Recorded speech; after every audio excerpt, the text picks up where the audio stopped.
Okay, so here's the thing we're not considering. Okay. We're always like, Selena can't be the best assassin. What if all the other assassins legitimately suck? And we're back for chapter 44. This is actually our second time coming back for 44. The computer freaked out.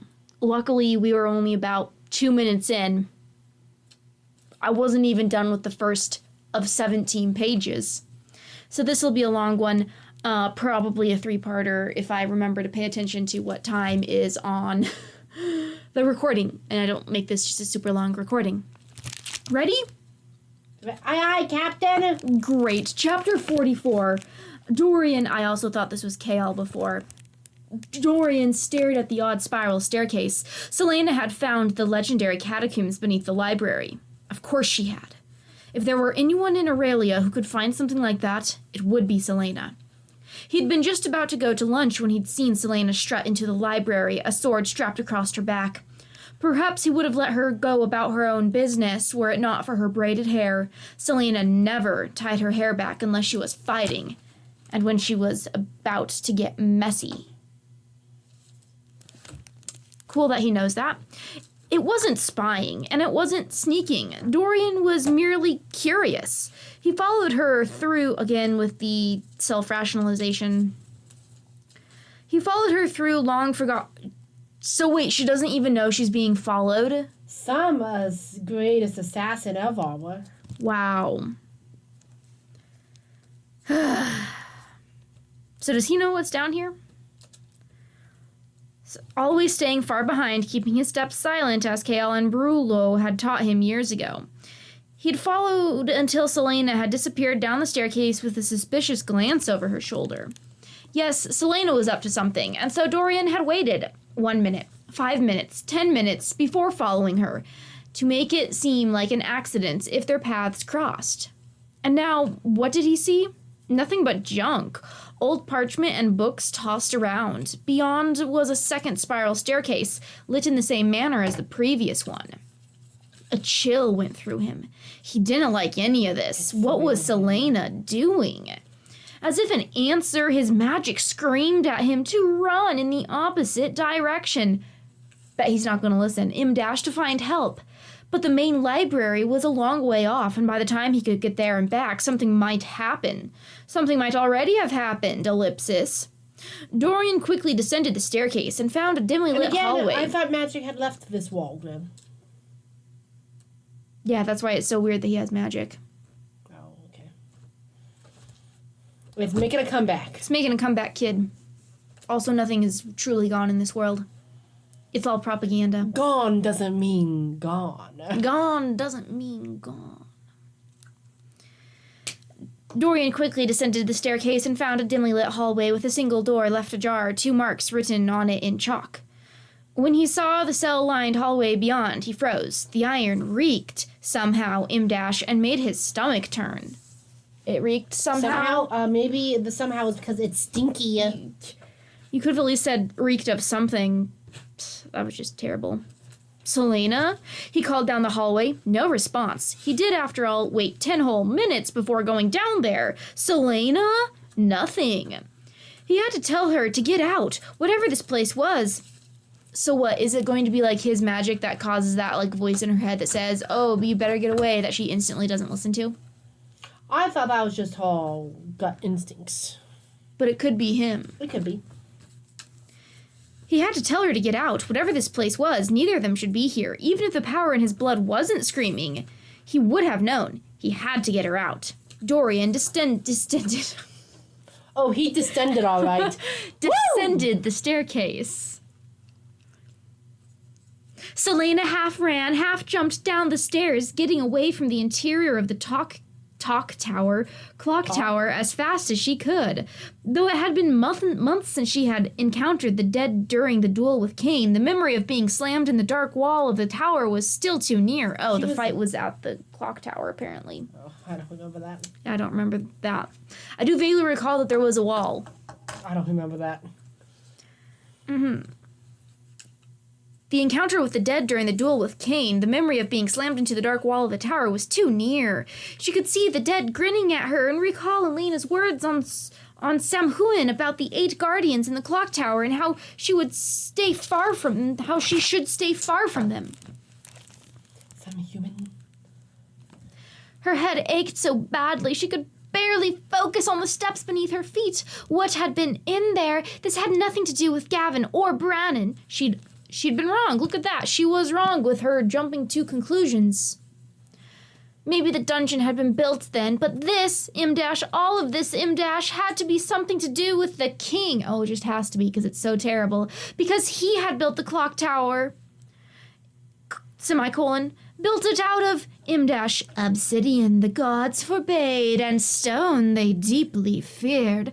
But, the keys were supposed to be small. Man, she had an obsidian mask, and she didn't think. Maybe she's just thinking about the poem. What am I saying? And I guess she didn't know about the poem when she killed Grave.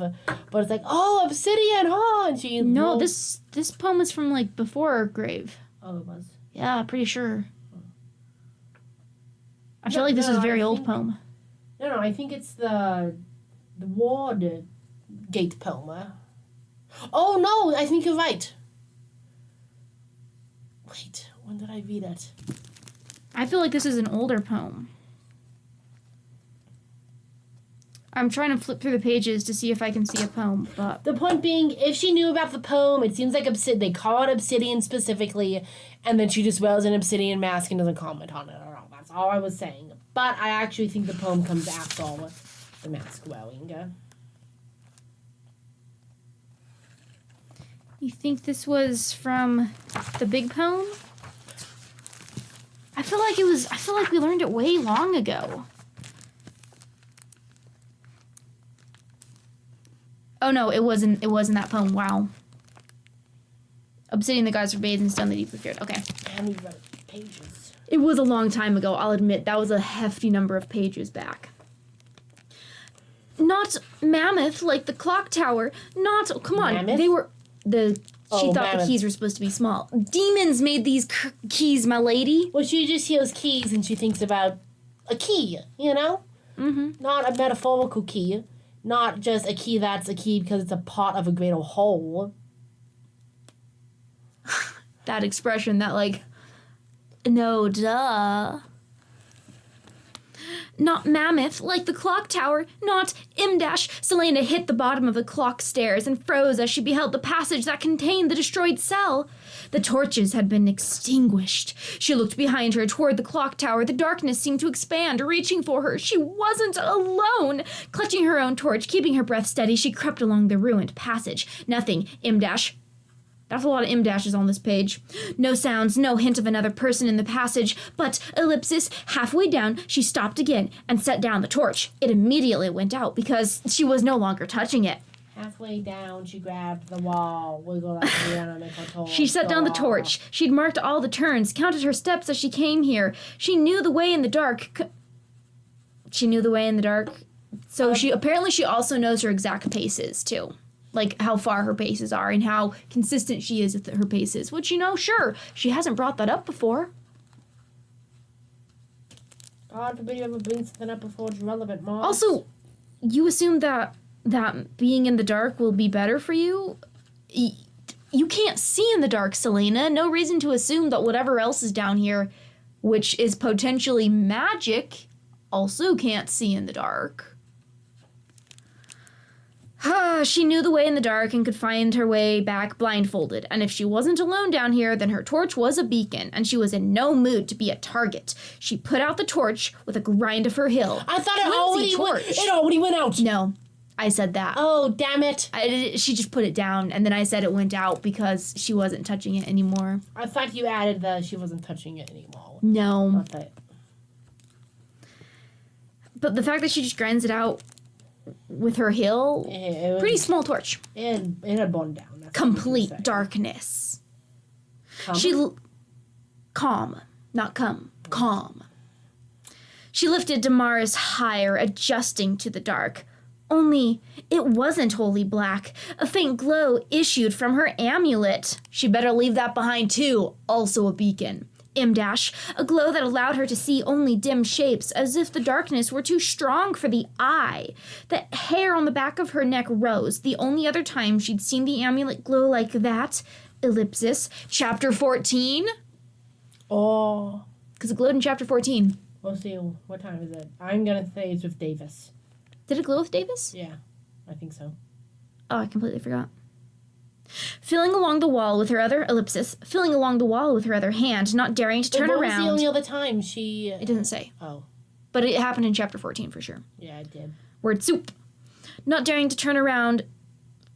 I don't know. It seems like you might want to check the other way. She eased back toward the library. There was a scrape of nail against stone, and then the sound of breathing. It's going to be Dorian. It wasn't her own. I don't think it's Dorian, because we have a section break that's a POV break, and it starts with, "It peered out from the shadows of the cell, clutching at its cloak with taloned hands. Man, it's already kind of sexy. Food. For the first time in hungry. months. Baby's hungry. She was so warm, so teeming with life, it skittered out of the cell past her as she continued her blind retreat." She is a fool. She might have seen that if she kept her torch. Baby wants its blood. Since they had locked it down here to rot, since they had gotten tired of playing with it, it had forgotten so many things. It had forgotten its own name, forgotten what it used to be. But it now knew more useful things, better things. How to hunt, how to feed, how to use those marks to open and close doors. It had paid attention during the long years. It had watched them make the marks. And once they had left it, it had waited until it knew they weren't coming back. Until he was looking elsewhere and had taken all his other things with him. And then it had begun opening the doors, one after the other. Some shred of it remained mortal enough to always seal those doors shut, unlike the foolish Selena, which we pointed out last chapter. To come back here and form the marks that again locked the doors, to keep it contained. But she had come here. She had learned the marks, which meant she had to know, to know what had been done to it. She had to have some part of it. The breaking and shattering, and then the brutal rebuilding. And since she had come here, ellipsis, it ducked into another shadow and waited for her to walk into its claws. So apparently the Eye of Lena is bright enough to cast shadows. Because I'm not sure what else would be cast in the shadows for it to hide in. So true. Selena stopped her retreat as the breathing halted. Silence. The blue light around her grew brighter. Selena put a hand on her chest. The amulet flared. So that section was all of. Also, it was 3 lines, also 3 paragraphs. The first paragraph was not indented. Oh, let me see. But apparently that might be the thing when there's a new section, because the last section also had no indent at the first paragraph. Oh. Okay, yeah, that looks like it's standard for new sections here. We just throw out the indentations. Anyways, yeah, it is. It's fine. It's a stylistic choice. That's not a big deal. But We just had a 3-sentence, 3-paragraph section. It had been stalking the little man who lived above for weeks now, contemplating how they would taste, the little men. But there was always that cursed light near them. Light that burned its sensitive eyes. There was always something that sent it skittering back here to the comfort of the stone. Rats and crawling things had been its only food for too long. The comfort of its Are prison. rats not crawling things? No, this is a different kind of crawling thing. Oh, insects. Yeah. Oh. Rats scamper. Rats go. Millipedes, on the other hand. Millipedes undulate. A boom, boom, boom, boom, boom, boom, boom, boom, like that. You know what? If I were to think a sound for a millipede walk, I think you were exactly right. It would have to be a boom, boom, boom, boom, boom, boom, boom. That's a millipede walk, for sure. And crawling things had been its only food for too long, their blood and bones thin and tasteless. But this female, I don't know, it said the men above, but now it calls her female, like, she's a woman. You know what men are, unless you meant men as in humans, which, I mean, it's okay to do that, I guess. I can't judge too hard, but it's normally older books in which men was more, less questioned as they use for both men and women that I see that I'm not as bothered by, aka Tolkien. But this I'm bothered by it. Yeah, I mean, you can still be bothered, but I'm not as bothered as, like, modern stuff doing it. I choose to be bothered. I choose to be bothered. You're always bothering me. But this female ellipsis had seen her twice before. First with that faint blue light at her throat. Now, with a faint blue light at her throat? Chapter 14. Then the second time. Hadn't seen her as much as smelled her from the other side of that iron door. No, that one sounds like the time with the amulet, because she was on the other side of the door. And its eyes were probably what looked back at her. When it was up at the library, she ran into that cloaked creature and Did the amulet glow then too? And she ran away. Yeah. So it glowed twice before. It's glowed multiple times. Well, Selena just forgets. Upstairs, the blue light had been enough to keep it away. The blue light that had tasted of power.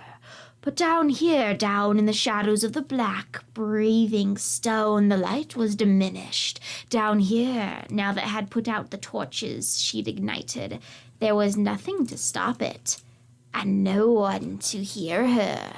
Except Dorian. Oh, gosh. You're right. It had not forgotten, even in the twisted pathways of its memory, what had been done to it on that stone table. Look, you're trying to tell me that this is some, like, beastie thing. You're giving it way too much thought here, okay? I need this to be much, much less cognitive beastie thing if you want me to get into a beastie thing. Unfortunately, not getting into this beastie thing. Not beastie enough. With a dripping maw, it smiled. The eye of Elena burned bright as a flame, and there was a hiss in her ear. Selena whirled, striking before she could get a good look at the cloaked figure behind her. She glimpsed only a flash of withered skin and jagged, stumpy teeth from her before she sliced Damaris across its chest. It screamed, screamed like nothing she had ever heard as the ragged cloth ripped. How easily do you think she'll defeat this creature? Will Dorian need to save her? I'm going to be annoyed if Dorian has to save her. Because I'm going to be like, oh great, he's the new potential love interest. It's going to be more back and forth. So of course he's going to get this chance to save her. So I'll be annoyed at that. I don't know. I think we saw with the witch with our last conflict. Conflicts can be drawn out. Maybe there's a reason this is 17 pages. Okay. It screamed, screamed like nothing she'd ever heard as the ragged cloth ripped, revealing a bony, misshapen chest peppered with scars. Apparently, the eye is now crazy bright that she can see all this. And also a good variety of spectrums. It's not just like blue light.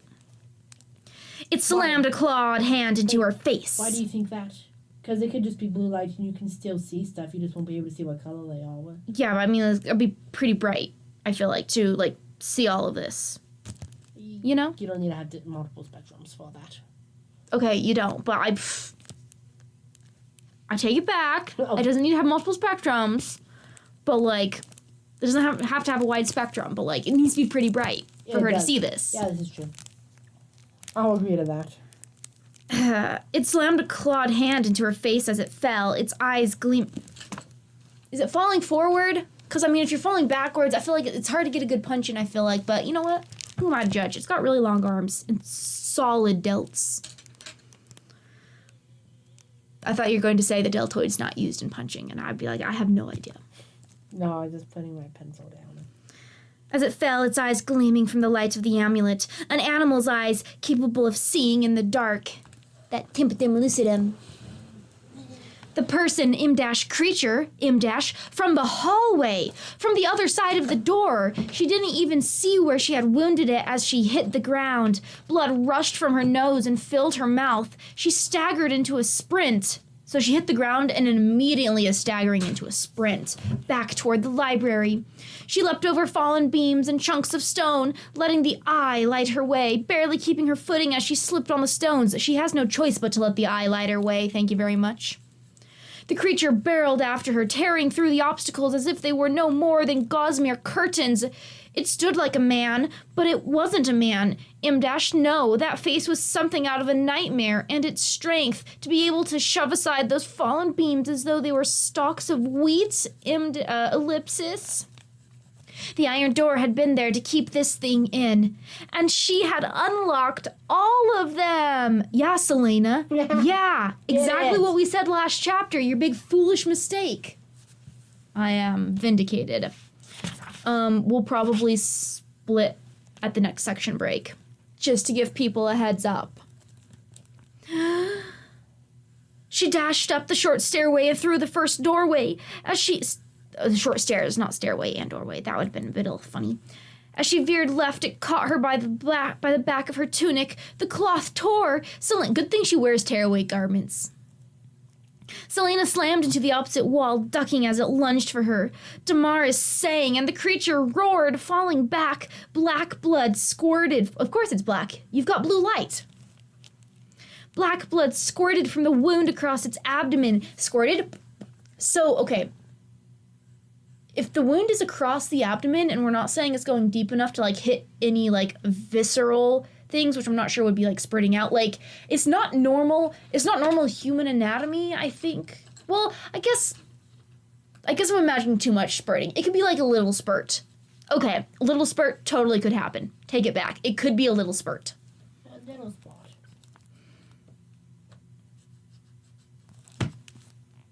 It's just making me think of when I did surgeries on cows. And when we'd get spurts of blood when we were cutting through the abdomen wall. Just little spurts, though. It's fine. It's also a cow. It's like nothing to a cow. Oh, my goodness. Mm-hmm. Da-da-da-da. But she hadn't cut deep enough. Surging to her feet, blood running down her back from where its claws had punctured. So apparently it tore and punctured her. Not just cut her, punctured her. Punctured. Selena drew a dagger with her other hand. I don't know, I feel like Damaris might be more a two-handed weapon. It doesn't like to share. The hood had fallen off the creature, revealing what looked like a man's face. Looked like, but it no longer was. Look, go back. Didn't it just say how its face looked like a man, but it wasn't? Oh, there was something about that. There was something about its face before. Misshapen chest, hand hit her face, an animal's eyes. A nightmare. Oh, the face was something out of a nightmare. It looked like a man, but it wasn't. No, that face was something out of a nightmare. Only a few paragraphs ago, the face was called out, and now we're getting more on the face. Can Sarah J. Maas not just endlessly repeat herself, please? Golly, you've already described the face as, oh, that's not a man's face, that's something worse. You don't need to rehash it again. I know you have a word count, but please get creative with filling it. Yeesh. Like a man's face, looked like, but no longer was.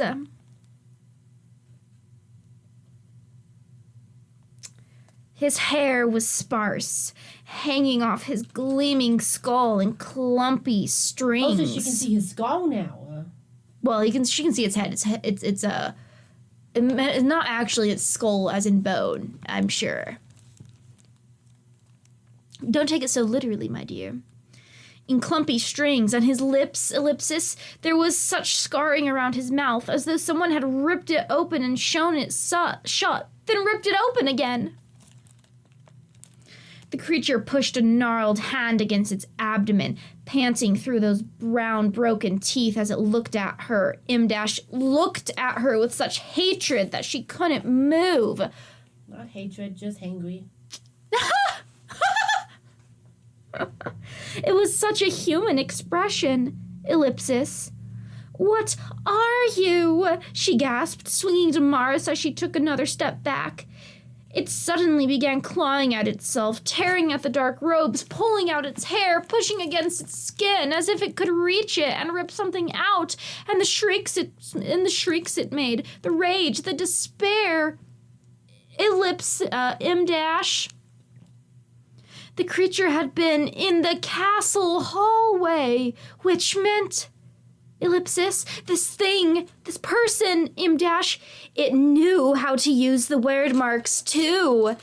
And with its unnatural strength, no mortal barrier could keep it contained. The creature tipped its head back, and its animal eyes settled on her again, fixating, a predator anticipating the taste of its prey. She was very familiar with that kind of expression on her own face. Did it say that? No. Selena turned and ran like hell. It did say and ran like hell. So, where's Jesus in this book? Where's Jesus in this book? book? The Christianity that hell came from. You're right.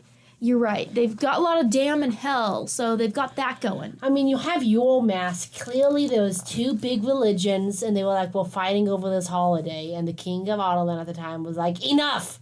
I'm cutting your holidays in half, and I'm stitching them together. Your Maas, okay?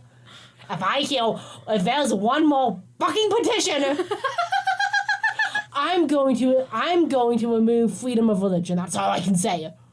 That's how we got to where we are right now. We don't know the religion. There's no religion left. That was defreeified.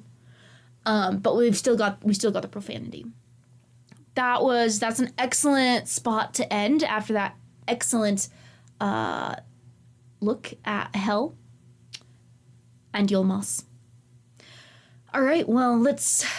Also, from my understanding, Sam Hewen, which was like the Halloween of this, is a European... has European roots, right? Huh.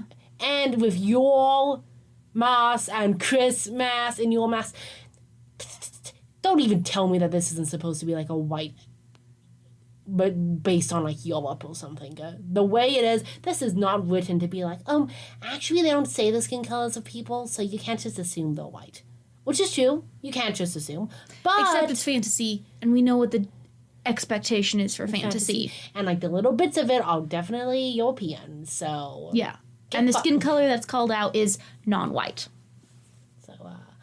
So if that's being called out, we can assume what the thing is not being called out. Anyways, that's there for part 1 of this chapter. Any thoughts? Nope. Major takeaways. It was really weird to have the creature just like suddenly like tearing and beating at itself when Selena said, "What are you?" Like that was weird.